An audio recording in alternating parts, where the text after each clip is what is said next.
From Fox 55 Sports, this is The Locker Room. Hey, good evening, everyone. Welcome inside the locker room. He's Peter. I'm Justin. So if you watched our newscast last night, you know our game of the week was supposed to be Angola versus West Noble. But, you know, sometimes life throws you curveballs. This is not baseball season. This is football season. But still, you got to roll with the punches, wait back, hit that ball out of the park, and, you know, you just got to adjust. Highlight man extraordinaire Carlos Clopton had some car issues up in Angola. Unfortunately, the highlights didn't make it back for that one, but we still got 9 games lined up for you, including a big one in the SAC, Pete. Car issues, guy. I mean, I know. You guys feel us. You feel our pain. Dwenger, Homestead, not a bad game to lead with, no, Justin. Not Saints at all. ranked #1 in Class 4A, undefeated, alone atop the conference standings coming in. Homestead coming off of a loss, but coming into the night, the Spartans control their own destiny, win out, and you get that victory bell at the end of the year. Let's head down to the southwest side of town. Jason Garrett leading his Saints into battle. It was 6-3 Dwenger at halftime.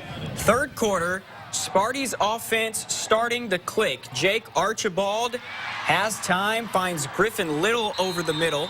Later in the drive, nice Homestead, nice rhyme indeed, going for it on 4th down. Archibald gets time again, and he finds Trevin Taylor to move the chains. You know, number 89 is a pretty fine guy to find when you need someone to make a play, and this one's just absurd. Corner of the end zone. You can't cover it any better than that. Taylor takes it away. Homestead takes the lead. They got the ball right back. Looked like they were ready to put it away, but a bad snap leads to a big loss. Sparty has to punt, and then early in the 4th quarter, this is Bishop Dwenger football, folks. Joe Tippmann and Nick Heuser manhandling dudes up front. You could drive a bus through that hole. Hayden Ellinger all the way down inside the 20, and then it's TJ Tippmann running behind the left side of that line again. Saints retake the lead. Ensuing possession for Homestead, Luke Goody and company trying to answer, but TJ McGarry having none of it. 0. Rocks Goody, ball comes free. Saints have it, and that'll do it. Saints add 10 more to win it 23-10. Still unbeaten. They'll get Carroll next week, Jay Prince. Over to Zollner Stadium we go. Bishop Luers coming off their big win over Homestead, visiting Concordia. No score in the 2nd quarter, but the Knights quickly changed that. Jake Bird looking right, and he gets picked off by Nick Berkmeyer. Berkmeyer ain't going to be caught going the other way. He houses it for the pick 6. Knights go up 7. Next KDET drive, they're trying to answer.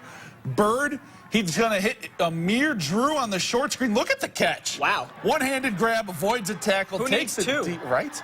Takes it deep inside Knights territory for the 1st down. Luers would hold.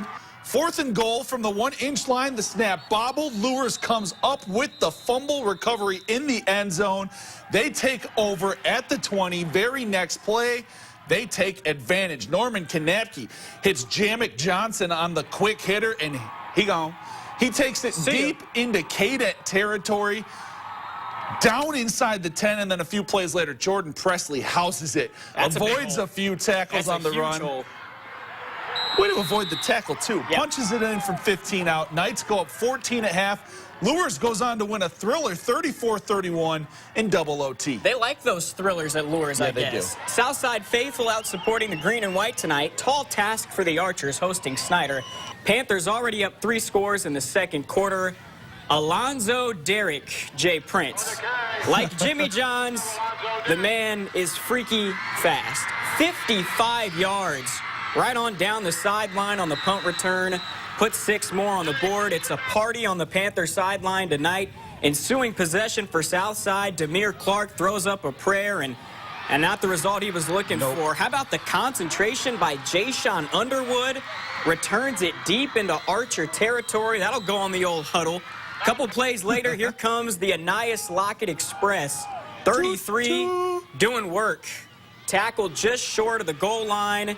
And then Snider puts number 6 in to put 6 on the board. Cameron Trotter finds pay dirt. Snider rolls 55-0. Congrats to Kurt Tippmann. How about this, Jay Prince?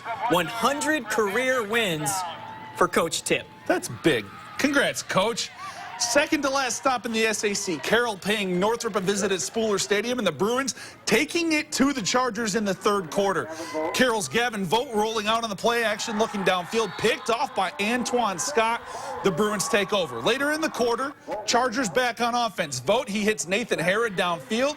He's got room to run, but look at the play by Mason Thompson. Oh, wow. Strips Hara as he goes past. Thompson recovers. Bruins take over again. This time, they capitalize. Bailey Mirzo, he's going to keep it on the option play around the right side here. We got music. Yes, we do. He takes it down inside the 10. Bruins would score a few plays later to go up 27-14. I tell you, this is just not Carroll's night. Under 2 to go in the third. Carroll punting. Bruins break through for the big block on the punt. Scott fields the loose ball, returns it down inside the 15, and then in the fourth, Bruins the nail in the coffin. Mirzo punches it in from 6 yards out. Bruins, wow. What a win. What? 41-21, they top Carroll. First win against them since 79. This season is full of surprises. We got music rolling, which means Carlos must be back. We are rolling. Final stop in the SAC, homecoming for Northside tonight, playing host to Wayne. Northside gets the ball first, and here they come. Every day is a holiday for Alex Holiday Robinson, dragging tacklers with him into Wayne territory. Later on in the drive, fourth down, Legends going for it, but they're not going anywhere. A swarm of white there to tackle Holiday Robinson for a loss. Xavier Ellington among them. Wayne couldn't do anything with their first possession, but Northside spots him some points right here. Snap too tall for Ronald Collins. Demetrius Clark recovers it in the end zone. All Generals tonight. Don't look now, Justin. 3-1 off to their best start since 2014, 31-6.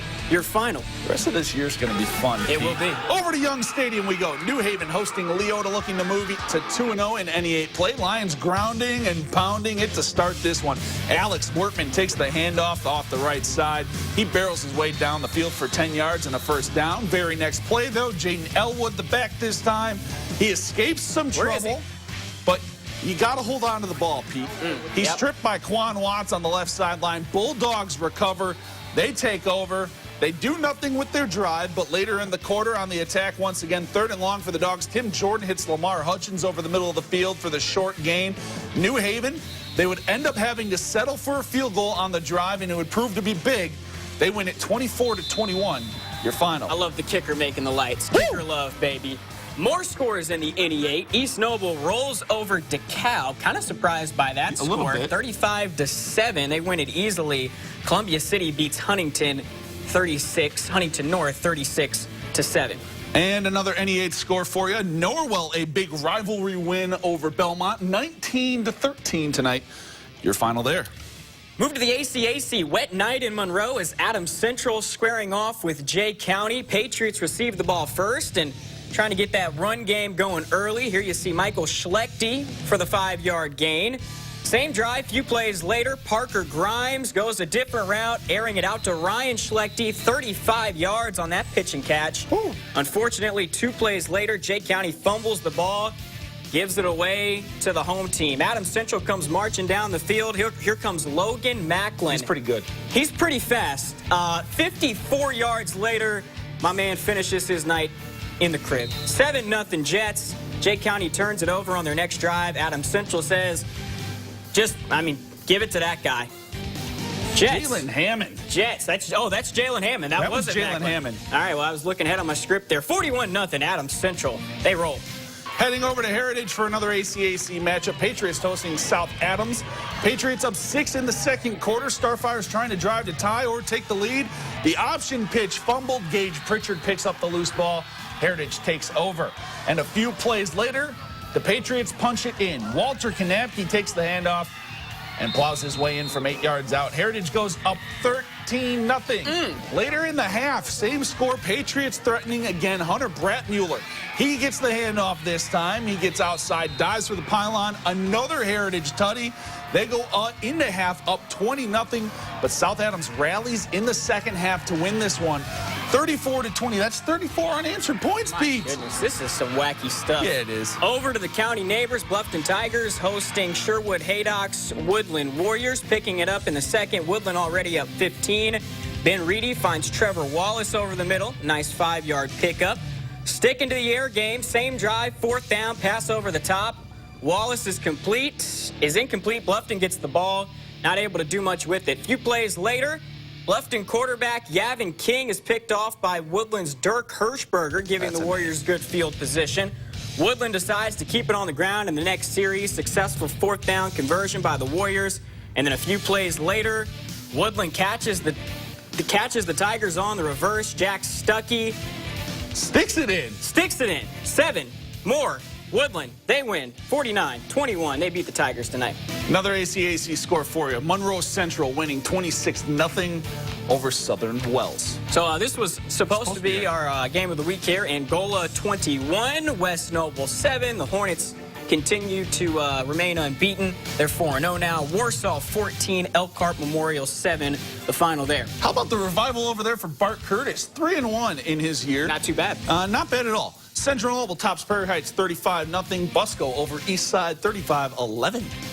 Pittsburgh beats Fremont tonight 42-7. Your final score there. Lakeland beats Garrett. Tough year so far for the Railroaders. Yes, it is. 27-16. The Lakers get that W. How about Southwood down in the TRC? No Peyton Trexler, no Carson Blair, no Matthew Nose. No problem. They win 28-6 over North Miami. They're still undefeated. Maconaquah downs Wabash 48-20. We stay in the Three Rivers. Manchester 34, Peru 31. Close one there. Rochester all over Whitco tonight. 42-16 the final. And the final TRC score for the night. Northfield tops Tippecanoe Valley 27-7. Finally, our play of the night takes us back out to Southside, but Archer fans didn't like this one, Jay Prince. No, Alonzo Derrick, 55 yards to the residents on this punt return in the second quarter. Part of the Panthers' 55-0 win over Southside. And again, congrats to Coach Tip on his 100th career victory, keeping it 100. As the children like to say these days. That's not my lingo anymore, Pete. Big one for them next week. They play Homestead, and Carroll plays Dwenger, and the SAC is, I mean, it's all up in arms. You figure it out. We don't know. Exactly. Dwenger's got obviously a undefeated season right now, and right behind them they got a few teams still 3-1. So it's going to be a fun rest of the year. So Carroll rolls Snider, and then 2 weeks later, Carroll loses to Northrop, and man, you figure it out. We don't know. Football, high school football, I tell you. Can't wait for next week, though. Yeah, absolutely. Well, that's going to do it for our high school football coverage for the night.